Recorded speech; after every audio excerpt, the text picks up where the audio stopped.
Jadi ada kondisi tertentu yang para wali itu, saya ulang lagi, kondisi tertentu yang para wali itu ya tidak minta. Tapi kalau itu ditiru jenengan semua ini jadi keangkuhan. Kenapa? Wes gak ndonga tangane ditenengakno, atine ora eling pangeran, kan akhirnya ra njaluk tenan itu. Jadi aja niru wali-wali. Nah, wali-wali itu kan misalnya tangannya tidak menengadah tapi semua sistem tubuhnya merasa butuh sama Allah. Saya itu pernah ya.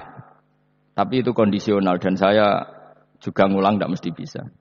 Ketika saya umroh itu pernah saya ada satu kondisi itu doa ya di putaran pertama dok. Di putaran pertama saya berdoa ya agak banyak di multazam. Putaran kedua mau berdoa sudah tidak berani lagi. Sampai ke-7. Hari kedua ya tidak berani, hari ketiga tidak berani. Nah seperti itu tidak bisa dibuat-buat meskipun saya juga agak ingin.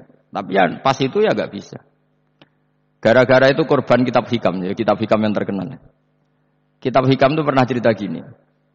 Rubbama dallahum al-adab ala tarkit tolab.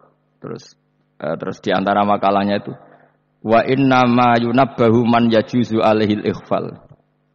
Tapi kamu jangan niru loh, dosa kalau niru. Tapi jangan ingkar ilmu ini, tambah dosa. Jadi niru ya dosa, ingkar ya dosa. Jadi ada seorang wali kata hikam. Kadang-kadang seorang wali itu mau doa diulang itu sungkan. Kenapa? Yang perlu diingatkan itu yang potensi lupa. Allah kan masih ingat doa kemarin. Loh itu gara-gara saya sebelum umrah itu mensinau kitab hikam itu. Agar itu ya Allah. Sing tak dungani wingi ejek eling kok tak eling no meneh. Jadi wa inna ma yunabbahu man yajuzu al-ighfal, yang bisa diingatkan hanya orang yang potensi lupa. Sementara Allah tidak akan lupa. Tapi kan akhirnya dungane eling. Ya Allah kayak kemarin. Hari ketiga ya Allah kayak. Makanya menurut saya ilmunya orang hakikat itu juga ada sisi kriminalnya karena ya tadi. Tapi kamu ingkar ya keliru. Memang Allah enggak mungkin lupa, ngapain kamu ingatkan? Makanya menurut saya Allah itu mandat terbaik, benar-benar Rahman Rahim. Mestinya nak Allah terbaik, kowe ndonga bedino malah ngamuk. Lah aku lali tapi mbok eling dong. Tapi Allah itu ya maklumi ya, dengan kekeliruan. Kita ini kan selalu keliru. Ndonga terus ya keliru sebetulnya, karena seakan-akan kan mengingatkan seseorang yang mungkin lupa. Wong Allah tidak pernah lupa kok, kamu ingetin terus. Atau kamu menggurui Allah, yaitu ya Allah nang sebadani kalau di duake, padahal enggak mesti maslahat bagi kamu. Duake ora mesti maslahat bagi kamu. Maka ada sekian contoh yang wali itu dibuli pangeran. Saya sering cerita, banyak cerita wali itu dibuli pangeran. Digarap ya pangeran. Ini gara-gara salah dewe. Saya pernah cerita dan itu ada di hikam, betul di kitab hikam. Itu ada. Ada wali itu tukang hamal. Hamal itu manol di pasar, itu tukang angkut.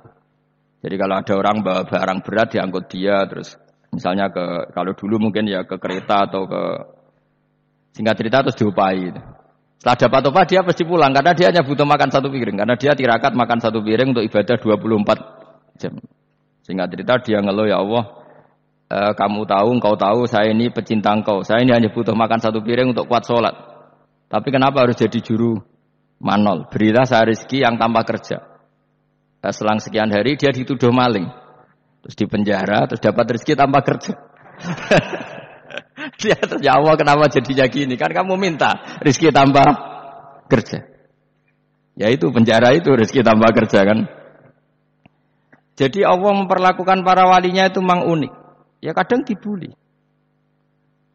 Sehingga dalam cerita-cerita kenabian, kata Qadiyat itu, enggak ada orang yang sering dibuli Allah kayak nabinya.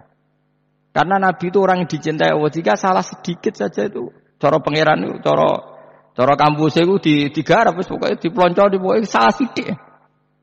Misalnya begini, Nabi Yakub itu kan nabi. Dia mungkin nyon sewu gak tersadar, nyembelih anak sapi itu di depan indukannya. Ya beliau mungkin spontan saja, Pak. Kalau kamu yang melakukan pasti tidak ada hukumannya, karena Allah tidak pati peduli sama kamu, sudah lah. Artinya gak peduli, salah, pantas saya ora jelasin gitu. Tapi ini nabi. Ketika itu terus indukannya sapi tadi, ya Allah, Yakub itu kekasihmu. Saya tidak berani sama dia karena dia kekasihmu. Tapi saya tetap menuntut keadilan. Dia harus merasakan susahnya dipisah dengan anak. Meskipun dia tidak nuntut rasanya roh anak sebelah itu, tidak se ekstrim itu. Sapinya itu hanya nuntut, Ya Allah, dia harus merasakan sakitnya terpisah dengan anak. Akhirnya Allah menciptakan Yakub ngalami terpisah dengan Nabi siapa? Yusuf. Itu kalau kata qadiyat, itu kalau yang melakukan tidak Nabi, pasti gak dibully Allah, dibiarin. Karena Nabi ini yang melakukan Nabi. Terus ini Nabi Yusuf lagi. Mana rasa daftar wali berat? Nabi Yusuf itu di penjara itu karena terdolimi apa karena memang dia salah? Terdolimi. Dan Nabi Yusuf itu Nabi. Nabi Yusuf itu Nabi. Nabi betul memang benar-benar Nabi.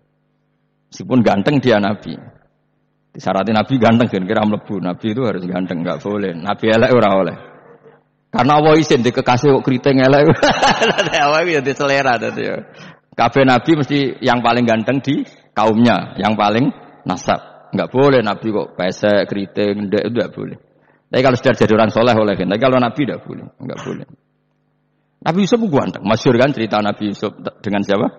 Zulaikha. Dan belum ada orang dalam keadaan darurat masih cerdas kayak perempuan. Jadi singkat cerita, ketika Yusuf diajak Zulaikha selingkuh gak mau kan keluar dari kamar. Delalah kebetulan wa alfaya sayyidah radal bab. Itu si Zulaikha tadi spontan langsung bilang, "Wahai suamiku, apa hukuman orang yang ingin menodai keluargamu?" Itu wong wedok. Padahal dia agak terencana, dia pun enggak bayangkan kepergok suaminya. Itu dalam keadaan kepergok itu masih cerdas. Suamiku, apa hukuman orang yang mau menyelingkuhi keluarga Anda? Singkat cerita suaminya murka terus Yusuf dipenjara, terdolimi. Ketika dipenjara kemudian Yusuf punya keahlian mentakwil apa? Mimpi. Kan tadi suaminya Zulaikha itu tidak sampai raja ya kira-kira PM atau menteri lah. Raja itu punya mimpi yang bisa nakwil itu hanya Yusuf.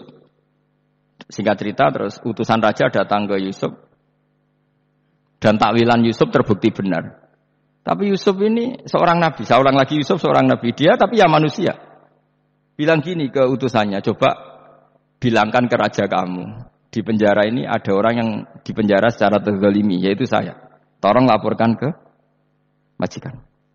Itu Allah tersinggungnya itu bukan main. Nabi kok lapor makhluk.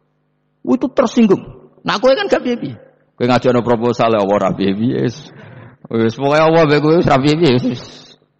Wong sumben swargane ya ora langsung wae ngono pokoke kira-kira kan sudah gak perlu ditegur. Makanya fa'an sahu syaitanu dzikra rabbi fala bitha fi sijni bid'asin. Maka Allah mentakdirkan utusan raja tadi itu lupa melaporkan peristiwa Yusuf ke raja tadi. Sehingga raja gak pernah dengar kalau ada orang di penjara karena jadi. Karena Allah tersinggung. Wong kowe ku nabi kok lapure ambek penguasa. Ngono tok iku wis Allah tersinggung. Karena dia nabi, gak boleh nabi lapor makhluk. Jadi Allah itu dengan nabi itu sangat-sangat sensitif. Sangat-sangat sensitif. Ya begitu. Terus cerita yang terkenal, meskipun ini enggak ada di Quran, Nabi Musa. Nabi Musa itu pernah sakit gigi. Karena dia mentang-mentang kalimullah, orang yang sering komunikasi dengan Allah, minta ya Allah, tolong tunjukkan obat gigi saya itu apa. Singkat ini sama Allah dikasih tahu. Kamu ngunyah suket ini gitu. Rumput ini kamu kunyah, nanti pasti sembuh. Karena resepnya dari Allah ya pasti mujarab. Kan enggak kok dokter. Singkat cerita dikunyah terus sembuh. Suatu saat dia sakit gigi lagi, enggak konsultasi lagi karena masih punya resep tadi. Kopian apa?